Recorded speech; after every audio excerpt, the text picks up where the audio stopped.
Hey, hey, hey. What's up, fam? It's Tuesdays with Tawana. Yes, I am in the building today. It's Tuesday. We're ready to rock together, building community one episode at a time. So come on in the room.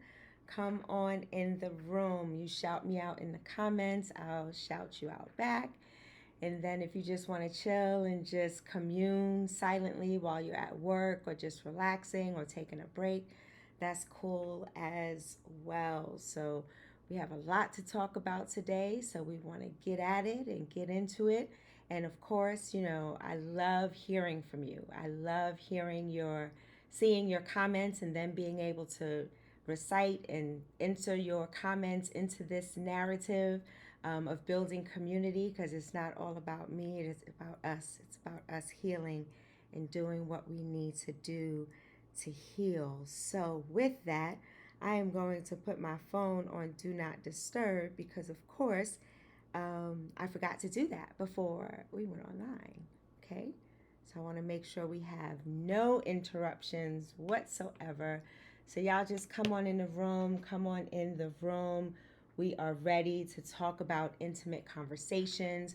We are ready to talk about our lives. We are ready to talk about current events. We are ready to talk about whatever you bring, whatever magic you bring into these comments. We are ready for you. So let me know you in the room and feel free to comment. And as always, this is available on recording later and it's available through podcasts. All of your podcast platforms, it is available. It'll be available on YouTube. So let's get it started. One, I am grateful as always to be here on a Tuesday with you as your curator. And we just rock out. We just talk. We build community. We make it happen. We talk about everything from A to Z, laughter to joy to sorrow to grief and everything in between. But today is a bit different for us. Today, hey Tammy, what's going on? Good to see you. What's up, Cordio, my little buttercup? Thank y'all for joining. We need to have like a top fan badge. Not that I have fans, but people who support. Gotta find another word for it. I'm gonna find another word for it. But people who support me day in and day out when they can. And even if you watch this outside of this hour or this half an hour, please, please, please make comments. I go back and I look at the comments, and I would love to engage on various levels so that we can insert your voice into this narrative, because you matter and your voice matters. So first and foremost, t-shirt of the day. I'm thankful, grateful, and blessed. Yes, t-shirt of the day. Um, so grateful to continue to rock uh, attire that's from Black owned organizations and companies. So this is how we do on Tuesdays with Tawana. So let's get started. Let's get started. Before we get into intimate conversations, the theme of an upcoming summit on Thursday, September 30th at 10 o'clock Pacific time, 1 o'clock Eastern time. Before we get into that, I do want to talk a little bit about R. Kelly, just for a brief moment. And this has nothing to do with intimate conversations, because it ain't nothing intimate about what he does.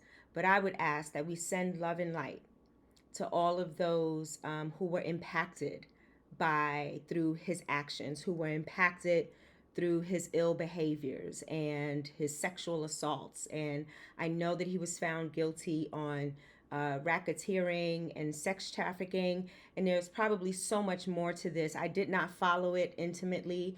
It was triggering, it was upsetting, and I don't need any of that in my aura or in my energy. I am watching my energy for my health and my well-being and finishing this dissertation. But when we talk about justice, right? He was found guilty. I don't know if the sentencing came out yet. I don't think it did. But I wish that this nation would have the same fervor, that same fire when it came to law enforcement and others who are clearly acting in ways that are not only illegal but inhumane, disrespectful, undignified, just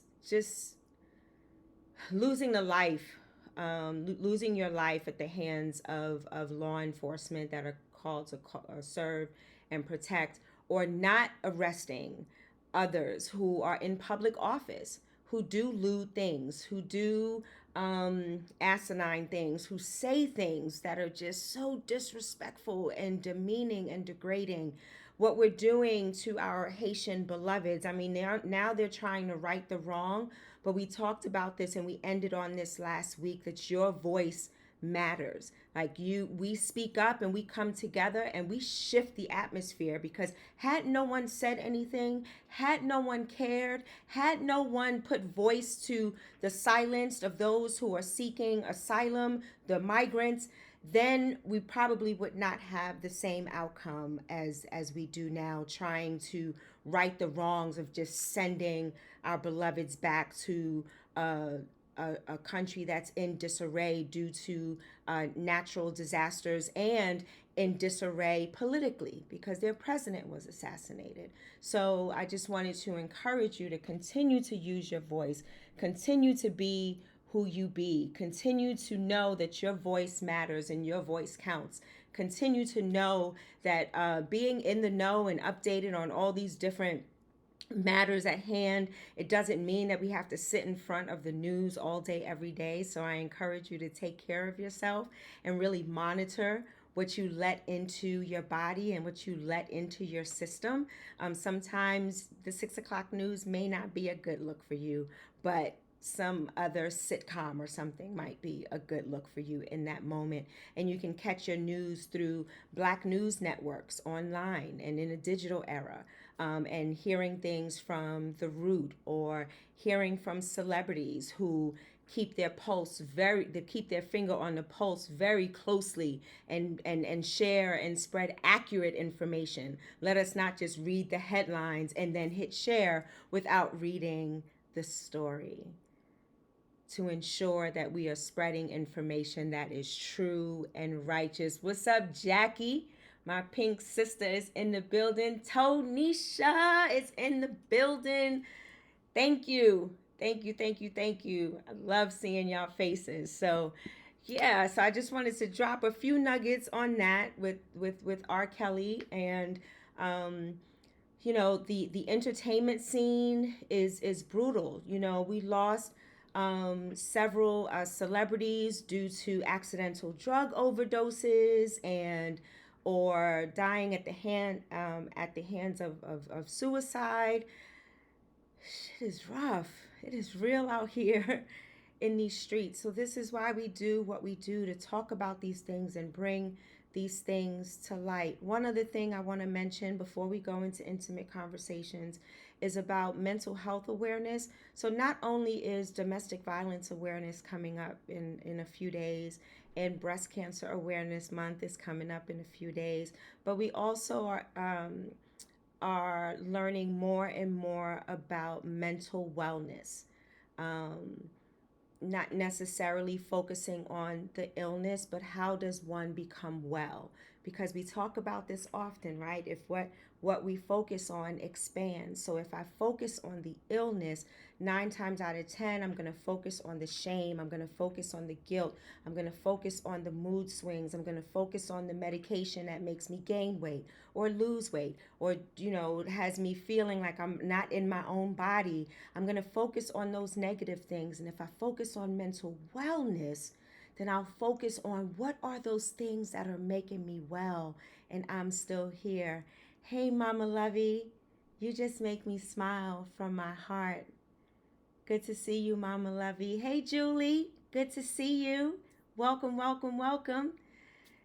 So, as we talk about mental wellness, let us focus on those things that make us well, and not focus on the thing or things that are making us ill. But either way, we got to talk about it, and we need to insert it into a narrative that is ongoing and not just during these awareness months, right? Because people are dying outside of October. people are being abused outside of October. 41% Black women are dying at a rate of 41% higher than white women in breast cancer. And according to Reverend Tammy Denise, who is the president of Carrie's Touch, she was diagnosed 17 years ago, and that was the statistic that she learned about then. And here we are, and it may even be longer than that, but just from her personal experience, 17 years ago, that number has not moved. Why? Why is it that we are still dying at disproportionate rates? Why is it that we are called to be shameful of our bodies, or shameful to say the word cancer? Because in our culture, cancer equaled death due to lack of health care, due to fear, due to lack of access. Whatever the case is, there are so many different reasons, but it ends up in death. And we have an opportunity to change that by talking about it and having intimate conversations. We have an opportunity to move the needle on domestic violence. We have an opportunity to move the needle on mental wellness, so that that wellness number goes up and the illness number decreases. Because just talking about it it releases the guilt and the shame, and reveals the love and the light that happens. Because then people won't feel so shameful when they talk about having postpartum depression, or depression in general, or bipolar disorder, or many other things that I can probably list and go on and on and on. But when we talk about it, we speak life. We manifest that which we want and we desire and what we want to see. So if we focus on what we want to see and not focus on what we don't want, guess what? What we want to see will manifest, because the universe is not going to recognize your negative and your positive. So we must make sure that we are speaking positive, that we are speaking life, that we are speaking joy, that we are speaking in a way that is like an appreciative inquiry, and not from a deficit model, right? Hey, Miss Odessa, my friend, love you. I wish I was still watching football. It's been 5 years since I've watched a football game. And to be honest with you, I was tempted to watch football this season. But Miss Odessa and others, they were my sports buddies online, and we would just talk trash, and I love it and I miss it.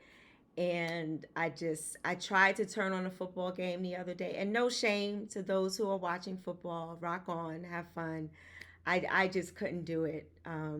Not only because of Kaepernick, but also because of the horrible domestic violence rates that we never hear about in the NFL, and how the NFL is so quick to wear pink for October. But I dare you, NFL, to wear purple one Sunday to bring awareness, because then you'll be calling out your players, your owners, your managers, and anybody affiliated with that organization. Because the numbers, if we had true numbers right now, they would probably be off the charts, and we don't talk about it. Courtney said, "Oh, Courtney said the Knicks are going to take it this year, so don't worry about it." Listen, my Knicks are looking good and doing much better. I've always been a fan through the good and the bad. It's just when things were bad, I was silent. Hey, why would I want to deal with the trash talking and be on the other end? I'm not going to volunteer for that. I'm going to volunteer when I'm the one doing the trash talking and I can say what I want to say. So, and I'm on the winning side. I don't want to talk when I'm on the losing side, which is probably why it's good I'm not watching football right now, because word on the street is that the Jets and the Giants suck. So, anyway, so let's get into some intimate conversations. Let us take a deep breath, because we're going to talk about some intimate conversations. We're going to talk about some things that are coming up, and if it's too much, or if it's triggering for you, or let's manage that together. Let's learn to manage that together, because we don't want our triggers to force us into silence. right? We want to learn how to deal with our triggers and manage our triggers and protect our energy and our hearts by doing breath work, by doing meditation, by building community like this. Hey, Mother Carolyn, I'm glad you made it. Tony Tony said they suck. You're not missing nothing. Go Giants, go Jets. And wear purple on Sunday. That's all I well, don't hire Kaepernick now because he's doing so much better and living his life and he has his peace. So I'm not even that's not even one of my personal demands for not watching football. But let's talk a little bit about intimate conversations. So, as most of you know, most of you are my dear beloveds, um, surviving breast cancer, surviving active treatment, surviving metastatic breast cancer. And I don't know if you've noticed, but there have been a lot more conversations around metastatic breast cancer, whether it's a commercial or raising money or having Zoom conferences about metastatic breast cancer. And that only tells me that it's starting to impact other groups more than it is impacting Black women. And that's just the reality of the racist world we live in. When we talk about racism, we talk about systems. I'm not going to dare sit here and talk about, well, I have white friends and y'all know how we roll. Y'all know how we get down. And we talk about these systems and how to dismantle these systems. And one of the systems that we must dismantle is the 41% of Black women who are dying at that higher rate than our counterparts. That has got to stop. It's not genetic. It's not because of the color of our skin. It's not necessarily because of the environment we live in. It's not necessarily because of our eating habits. Some of those things play into it, but we also have very healthy people who are plant-based eaters. They work out and they take care of themselves and they've done so for years and they still have breast cancer. So it's not only one thing that is the cause, the driving force behind this heinous disease called breast cancer. And then what makes it worse is that certain groups are being impacted, adversely impacted by it, than other groups, and that needs to be talked about because we got to level the playing field so we all can survive. We're not leveling the playing field like oppression Olympics because I just want you to look to suffer and to be a statistic like the 41%. No, we want to even the playing field so that we can all survive and we can share information on how to build community, how not to keep cancer as a secret. Because if I don't talk about it, you won't know about it. And then if you in general, not anyone on this particular episode, but if you don't talk about it and you don't know what to do, then you might be making some ill-informed choices, right? Let's talk about my scars. I talked at one time, I was saying how I had to choose the scars that I lived with. But guess what? During my diagnosis, I ended up not having a choice because I almost died because of the breast implants that I had, because I had a hematoma and didn't know it until I began to see this swelling on my left side. And I'm like, what's going on? I have implants. What's happening? What's going wrong? Right? So there's also another thing now, like it's a real thing. Um, yes, Tanisha, thank you. Looking forward, if you will, to really spreading the word and talking about domestic violence this month. And I hope to have some special things going on only if my dissertation is done. I am working on chapter 5. And if it's done, we're going to do some special things and have some special guests. And if not, we're going to keep going and have it in November or something. So, back to what I was saying about scars. At one time I was saying I had to choose the scars that I could live with. And now I have no choice but to live with these scars that I have. I have no choice. And when I first looked at them, the scars are not pretty. They are not. As a matter of fact, I have a graphic. So please, again, this is a warning. If you need to just step away for a minute, or take a deep breath and just ask God to give you the strength to see with healing eyes. That's what I ask of you right now. But on this particular graphic, um, This is about an event that's coming up. Intimate conversations, Black women, breast cancer, and policy. It's this Thursday at 10 o'clock. You go on to carriestouch.org, CARRIESTOUCH.org, and we are going to talk about it. But you see the scars that I did not choose. This is a scar that I did not choose. This is a scar that looks like mine that it happened for my survival. So I had to choose, I had to choose to live with a different type of scar that I wasn't really ready for. I wasn't really ready to be breastless, but I'd rather be breastless and alive. I'd rather be breastless and alive.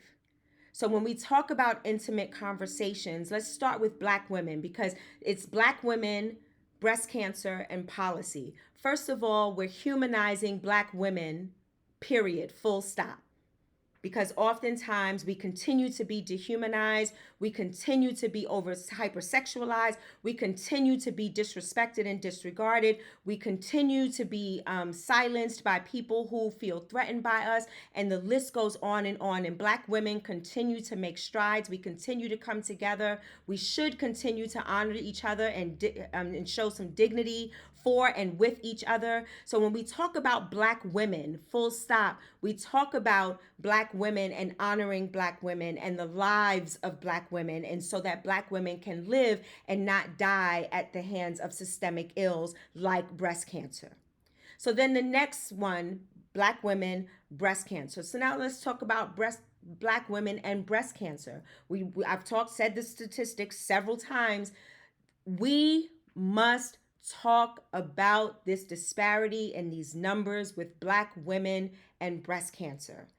To this day, in 2021, people are still saying the C word. People are still not sharing when they go for a biopsy because we have dense breasts. People are not talking about it. And if we talk about it, then people will know how to respond, what to expect. They can make informed decisions and not rely on the medical field. And some are great and some are not. Some know how to manage our pain, some does not. Some are compassionate with us, some are not. So we should not have to live a life that's contingent upon someone else and how someone else treats us and how someone else sees us. So this particular summit, Intimate Conversations, is really about seeing the Black woman and seeing and listening to the stories and hearing the plight of the Black woman when it comes to breast cancer. Because the numbers are horrible. They're horrible. And the medical field has made such great strides with immunotherapies and new treatments. Like I am in active treatment. I am on chemotherapy and a targeted therapy every 3 weeks, and my weight doesn't fluctuate. My hair is growing. Those are things that were attached to chemotherapy. And these are things that are very important to women. They're a part of our bodies, which is a part of our lives, right? But not everybody has that opportunity. Not everybody can be afforded that opportunity. But you know what? We can be afforded the opportunity on living our best life, even in the midst of. It's not easy living with cancer. It's not easy living with metastatic breast cancer.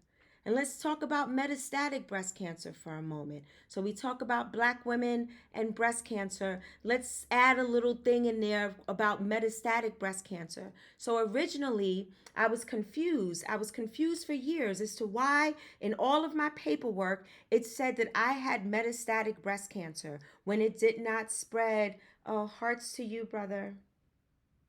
I love you, Donald. Oh, why did I get teary-eyed when he came on? um, I was confused with why I was diagnosed with metastatic breast cancer, because metastatic breast cancer was defined, if you will, in layperson's terms, as a cancer that spreads outside of the original diagnosis. So if I have breast cancer and it spreads to the brain or to the liver or to the kidneys or to some other organ, that's metastatic breast cancer. For me, my metastases came in my lymph nodes, and usually lymph nodes are not included in metastatic breast cancer, but because of the aggressiveness of my cancer and my tumors, I was diagnosed with metastatic breast cancer. And because of people like Stomp Out Breast Cancer and Carrie's Touch, they were able to inform me about that. So I knew what choices to make, and I can make informed decisions about my metastases and not fall into what I thought metastatic breast cancer was, but factual information about what it is. So there are several levels to metastatic breast cancer. So now you're hearing more and more about this awareness about metastatic breast cancer, because people are realizing that there's this misnomer out there about this rigid, linear, one-way definition of metastatic breast cancer. I am living proof. I've had 2 recurrences. I have had 8 of my lymph nodes removed, plus a bilateral mastectomy. Yes, I have metastatic breast cancer. No, it did not spread to my kidneys or any other organs. So we just got to be in the know. So this is why it is so important for us. It is so important that we register, whether you are a breast cancer survivor, a caregiver, a daughter, mother, sister, uncle, father, cousin, brother, men and women. This lineup and this 4-hour opportunity together is talking about Black women, about us, putting us at the center. It's talking about breast cancer, that's negatively impacting us in ways and in numbers that far outweigh and far beyond our counterparts. And let's end with policy. So one of the things that's really important about policy is, we look at the lack of health care or affording health care, out of pocket costs. You got $5,000 deductibles. When are you ever going to reach a $5,000 deductible unless you have breast cancer and one chemotherapy treatment costs $13,000? So I meet my deductible like right at the beginning of the year. Like come January 1 treatment, I have met my deductible. That is not the norm. So it's policy that is going to change things like that. It is policy that is going to change the access that we have or we don't have. It's going to change it so that we have access. It's going to change the affordability. People were talking about the Affordable Care Act and they didn't like it and so on and so forth, because it wasn't for them. They didn't understand it because they can afford whatever it is that they have and they can navigate that space and they had access to it.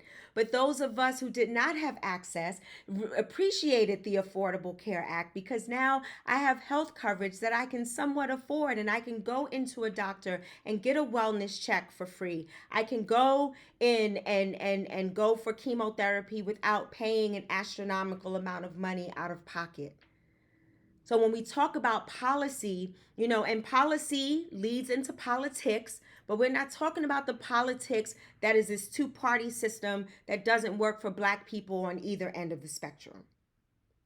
It doesn't work for BIPOC people on either end of the spectrum. Just take a look at what's going on with our bodies.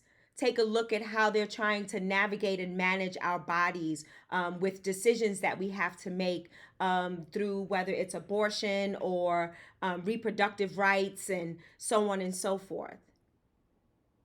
So policy, it's important that if you're going to write policy, the I think it's like National Association for People with Disabilities. I don't know if I have the name right, but I love this model. Nothing about me without me.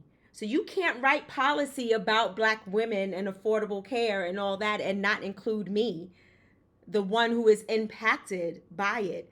You can't write policy about reproductive justice when I'm the one being impacted by it. I need to insert my voice, my narrative, my story. I need to add a spark to that cognitive mind and that little part of your brain that really moves your emotions and moves you to do differently.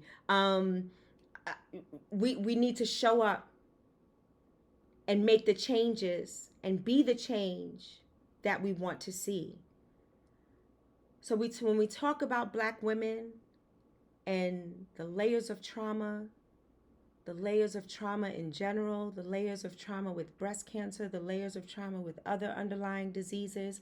When we talk about breast cancer and the disparaging numbers and how we're dying at disproportionate rates, some of us are suffering, and we don't have to suffer because we know that Emily Towns says pain is inevitable, but suffering is optional. So yes, I go through pain. Yes, I have painful neuropathy. Yes, I have a fractured rib. Yes, I have scar tissue. Yes, I have pain, but I will not suffer because I have people like you in my village that continue to love me and to encourage me, to pray for me, to bless me.